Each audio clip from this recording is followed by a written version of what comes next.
Podem sentar um pouquinho.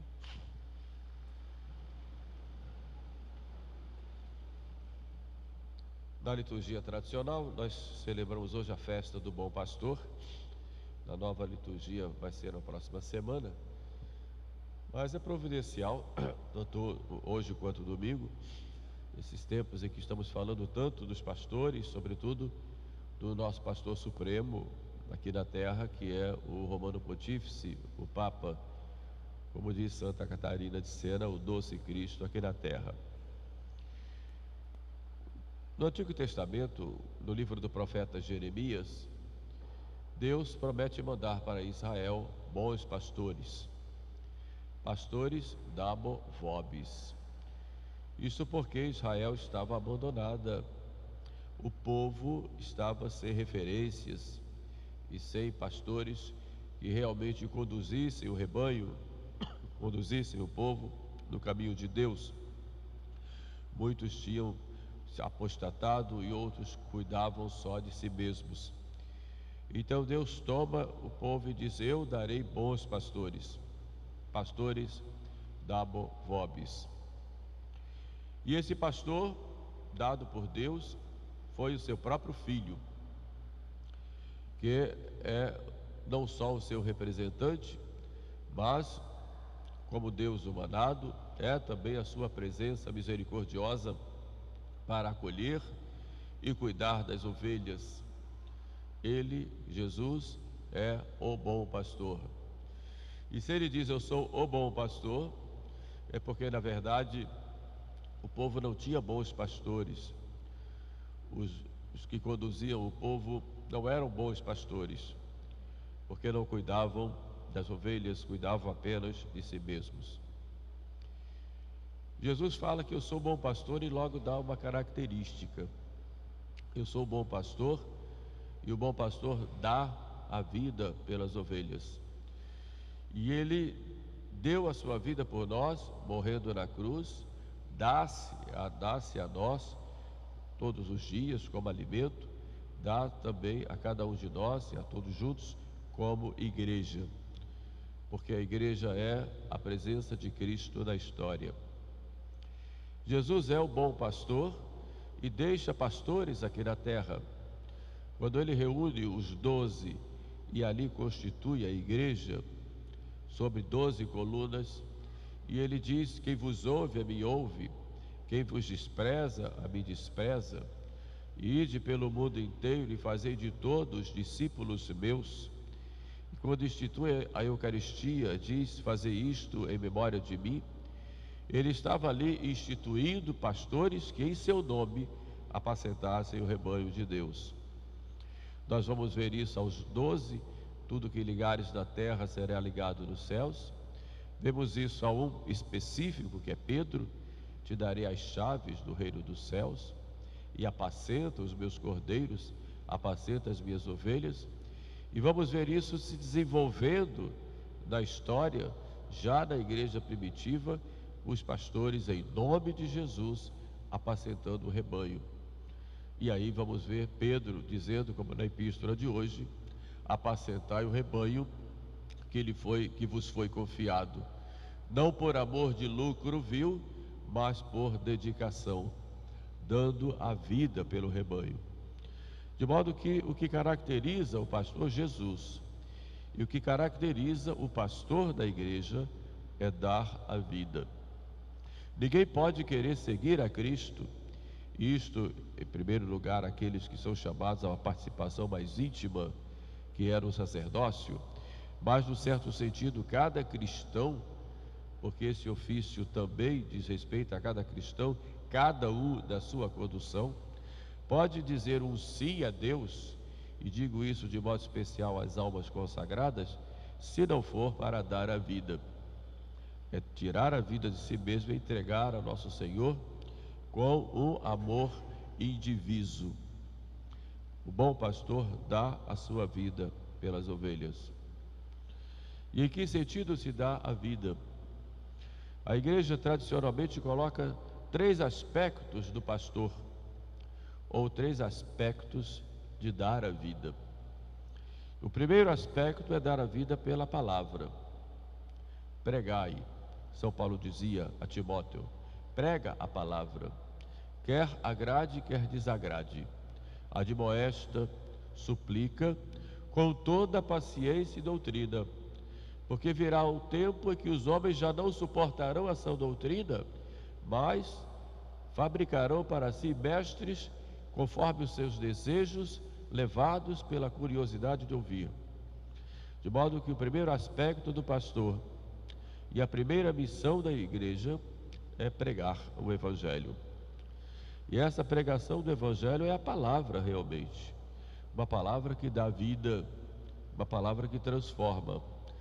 E aí nós temos um compromisso com a doutrina da igreja, um compromisso com tudo aquilo que Jesus Cristo ensinou aos apóstolos, e a igreja vem transmitindo através do seu magistério até os dias de hoje. O compromisso com o que se crê, com o credo. O credo, nós temos aí o resumo daquilo que nós cremos, que está na doutrina dos apóstolos. Na missa temos o credo feito lá no Concílio de Nicéia, em Constantinopla. Então nós temos verdades que não mudam, verdades que são perenes. Aquilo que é verdade ontem, é verdade hoje, será verdade amanhã. De modo que o pastor tem compromisso com a doutrina verdadeira, ou seja, o compromisso com a verdade. A verdade não está de acordo com aquilo que nós achamos. A verdade não é subjetiva. Então a fé também não é subjetiva. Eu não tenho um modo de crer, eu creio ou não creio.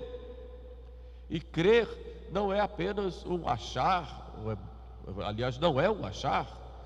Creio eu tenho certeza de que isto é verdade, porque a autoridade que me disse é Deus, através do seu Filho, através da igreja. Então, o crer a fé, é essa adesão inteira da nossa inteligência às verdades reveladas por Deus através da igreja. Então, isso é ter fé. É claro que a fé é uma virtude infusa, ou seja, Deus infunde em nós, mas requer de nós uma resposta da nossa inteligência. Eu creio. E se é uma verdade revelada por Deus, ela não muda. De modo que o pregador, o pastor da palavra, ele tem um compromisso com estas verdades, um compromisso com esta mensagem. Ele não é quem escreve a mensagem, ele transmite a mensagem. Esse é o primeiro compromisso, porque só assim as almas vão ter vida. Só com o compromisso da fé, com as verdades da fé, é que o povo vai ter vida. O povo não vai se perder. O povo vai saber qual é o caminho, que na verdade é o próprio Jesus Cristo. É uma pena quando as pessoas começam a querer mudar essas verdades. Aquilo que se acreditava não se acredita mais. Aquilo que era verdade de fé, hoje fica tudo meio subjetivo, de acordo com o que cada um acha, ao sabor das ondas. E nós, pastores, temos que ter um cuidado para não cairmos nesta tentação do subjetivismo. O que você achar está bem, o que você crê está bem. Os mandamentos da lei de Deus, que estão ligados diretamente às verdades da fé, porque é o sentido prático da própria vida católica, da própria vida cristã, os mandamentos também não mudam. Há coisas que são más, ou intrinsecamente más, então que você não se pode aceitar. Há coisas que são boas, outras que são indiferentes. Mas aquilo que a igreja definiu é aquilo que não muda. De modo que nós, como pastores, temos esse compromisso de buscarmos a verdade e as verdades transmitidas pela igreja no passar dos séculos. O mundo muda, mas a verdade não muda. E a verdade sempre liberta. E às vezes nós temos a tentação, porque a verdade pode desagradar, nós começamos a dar pinceladas a ponto de escondê-la. Esse é o grande perigo. E as ovelhas têm que ter esse cuidado de buscar essa verdade dos seus pastores. Esse é o primeiro aspecto do pastoreio que Jesus faz da igreja durante todos os séculos. É o munus de ensinar que a igreja tem. O segundo aspecto do pastor Jesus é a santificação. Jesus diz: sede perfeitos como o vosso Pai Celeste é perfeito. E ele, como homem, é o homem perfeito. E Jesus é o homem santíssimo, como homem Deus, mas como homem, tem corpo e alma humana, né? E de modo que ele é um pastor santo que prega a santidade e manda santificar. E ele santifica sobretudo através dos sacramentos, e isso na prática através da liturgia. Então a vida que a igreja transmite e que o pastor transmite é uma vida primeiro pela palavra, depois pela liturgia, e sobretudo pelos sacramentos, centralizando-se no sacramento por excelência, que é o sacramento da Eucaristia. Então o pastor tem o compromisso com o altar, o compromisso em tornar presente o sacrifício da cruz, realizando uma ação. Fazer isto em memória de mim, isso é uma ação, realizando uma ação no altar, que é o sacrifício do Calvário renovado das espécies de pão e de vinho. Então o pastor tem esse compromisso de santificar as almas, dar a vida pelos sacramentos, começando no batismo, como disse, centralizando-se na Eucaristia. Por isso a igreja sempre teve muito cuidado com o sacramento da Eucaristia. A igreja vive da Eucaristia, e nós devemos ter um cuidado muito grande em amar Jesus Eucarístico, em viver nele, viver por ele, viver dele. É por Cristo, com Cristo e em Cristo, para assim darmos glória a Deus Pai por toda a eternidade. Então o pastor é aquele que santifica. Não existe o pastor verdadeiro que não dê essa vida de santidade. Ser pastor é para santificar as almas, para salvar as almas. Às vezes, hoje, existe uma tentação dos pastores quererem ser homens que cuidam só das coisas da terra.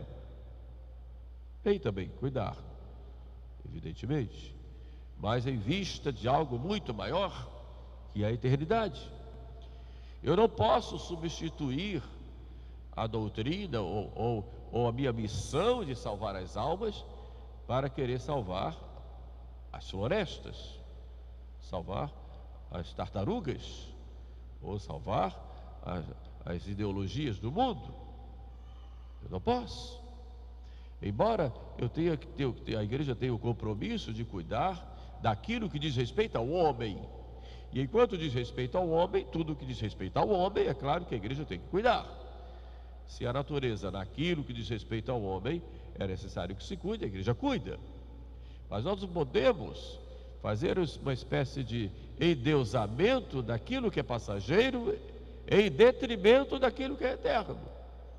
Então precisamos ter o cuidado, senão nós começamos a desviar o foco do nosso objetivo de pastores e caímos numa espécie de temporalidade, buscando só o temporal e nos esquecendo ou deixando em segundo plano o eterno. Porque a igreja, ela é sacramento de salvação, ela é para a salvação das almas.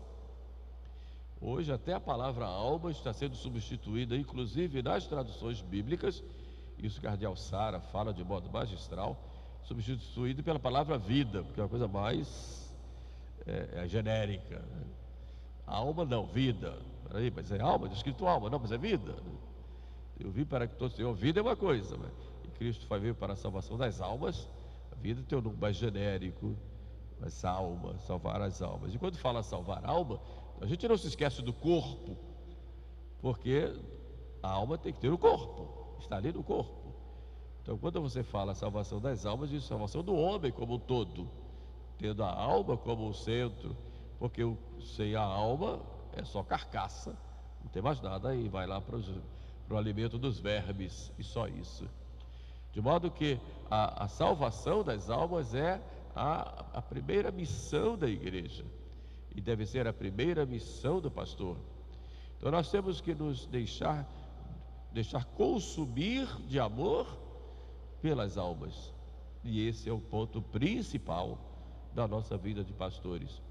Por outro lado, as almas têm que olhar os seus pastores como aqueles que conduzem as almas para o céu, e pronto.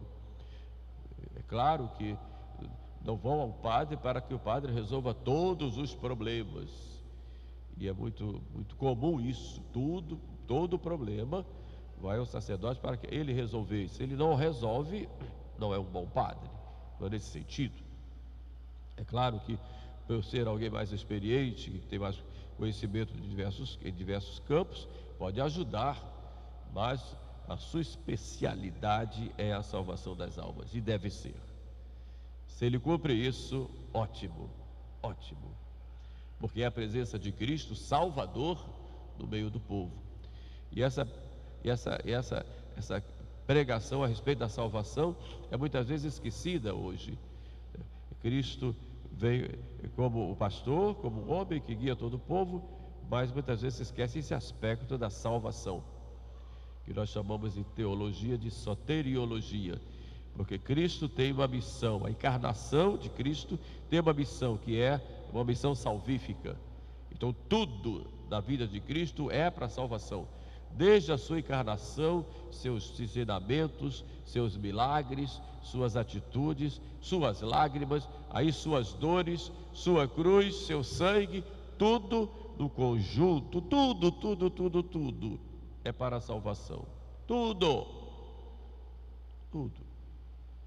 Assim a igreja, em tudo, é para a salvação das almas.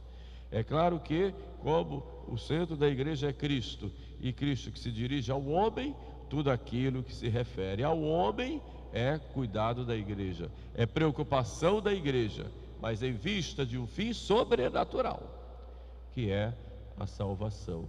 Então o pastor tem esse objetivo de salvar as almas, embora cuide do material, e tem que cuidar. Eu tenho que pensar no irmão que passa fome, tenho que pensar na criança que precisa da escola, tenho que pensar na educação das famílias, cuidar da educação dos jovens, cuidar de dar alimento àquele que precisa, de dar um remédio para aquele que está doente, de dar um alento para aquele que está angustiado e aflito. Tudo isto porque somos todos filhos de Deus. Temos aí o homem como a imagem e semelhança de Deus, o homem querido por Deus em si mesmo, mas em vista do sobrenatural, da salvação eterna, porque o resto tudo passa. Eu vim para que todos tenham vida, e aquele que é pastor dá a vida. Eu disse: dá a vida ensinando, dá a vida santificando e dá a vida conduzindo, que é o modus de governar que tem a igreja. Cristo instituiu uma igreja hierárquica e colocou pastores para guiar o rebanho, e que governam. Quem vos ouve, me ouve; quem vos despreza, me despreza. Então não podemos querer uma igreja sem pastores, ou uma igreja que não seja uma igreja institucional. É uma instituição divina e humana, divina na sua essência, humana nos seus membros, mas é uma instituição. Não, a nossa igreja não é uma igreja espiritual, como dizia Martinho Lutero, e como dizem muitos hoje.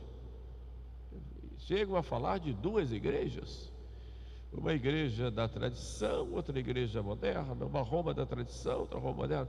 Essa doutrina das duas Romas já foi condenada pelos papas anteriores. Não existe isso. Lutero que dizia isso. Uma igreja espiritual, uma igreja institucional.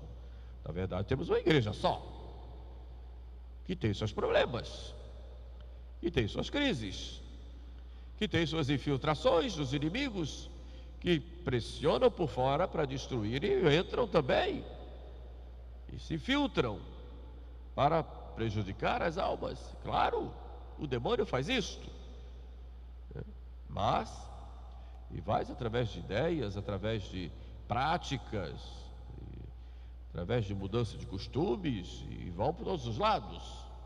Mas é uma igreja só. Não são duas igrejas. Então essa igreja, ela é institucional. Ela tem um chefe, que é o Romano Pontífice. Não pode haver uma igreja sem o chefe.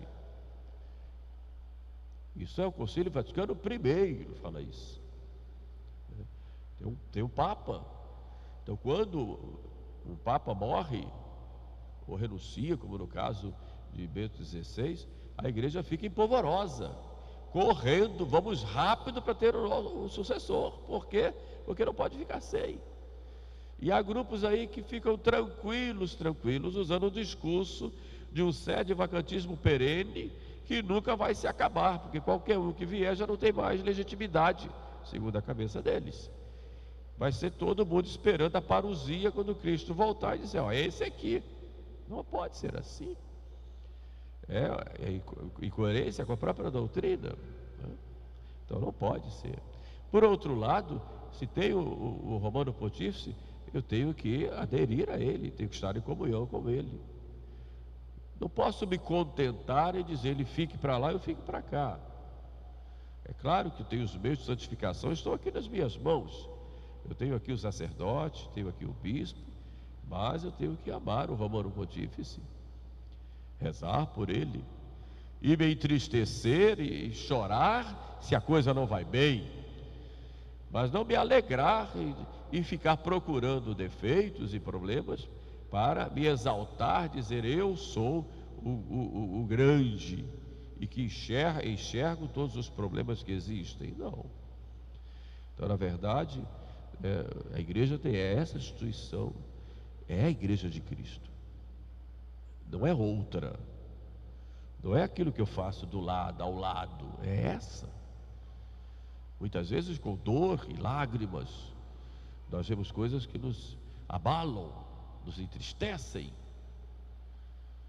Quem é que não se entristece de chegar na missa, por exemplo, para rezar e não conseguir rezar um Pai Nosso direito, porque é um barulho do princípio ao fim? Quem é que não se entristece quando vai à missa para o sacrifício de Cristo na cruz e assiste a um show, um espetáculo muitas vezes mundano, como a gente vê em alguns lugares? Quem é que não se entristece quando vai ouvir a palavra de Deus e só ouve um discurso político, ideológico ou tendencioso? É claro que entristece. Mas é a nossa igreja. É a nossa igreja, evidentemente, isso não pertence à igreja, mas está lá. Como um veneno que vai intoxicar alguns meios. Nós não podemos deixar a instituição, como Lutero, fazer uma coisa paralela, porque nós achamos que não vai bem, então eu vou fazer do meu jeito.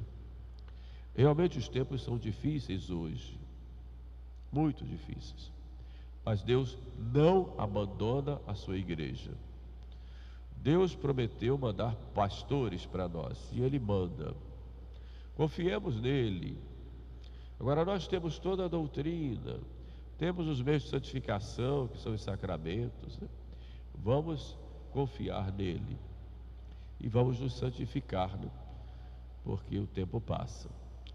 Nesse dia do bom pastor é dia de nós rezarmos pelos nossos pastores, agradecer a Deus os pastores que nós temos, e temos um pastor, nós temos pastores, graças a Deus. Vamos agradecer. Eu não sou o meu próprio pastor, não sou, não posso querer fazer a igreja minha, não sou meu próprio pastor. Às vezes eu pergunto a alguns que me procuram aí, diante de toda essa crise, eu pergunto: quem é o teu pastor? Quem é o teu guia? A pessoa não sabe responder. Não, eu vou ao padre quando eu preciso me confessar, quando eu vou pegar uma orientação, mas quem é o seu pastor? Eu vou aqui, vou ali, mas quem é o seu pastor? Se a gente não está em comunhão com a igreja, a gente não tem pastores, a gente tem guias. Palavra feia, mas que eu vou usar aqui. Tem gurus, inclusive leigos, mas não tem pastores. Então a gente tem que pedir a nosso Senhor, como pediu o povo de Israel: dai-nos, Senhor, pastores. Não nos abandone, Senhor. Não nos abandone. Eu preciso de pastor. Precisamos de pastores. Então hoje é o dia de nós pedirmos pelos nossos pastores. E pedimos que Ele não nos abandone, que Ele nos dê pastores, que nos guiem. Se nós nos deixamos guiar por nós mesmos, ou por genéricos ou paralelos, nós nos perdemos. Perdemos. Porque Ele é que é o nosso pastor. Louvado seja o nosso Senhor Jesus Cristo.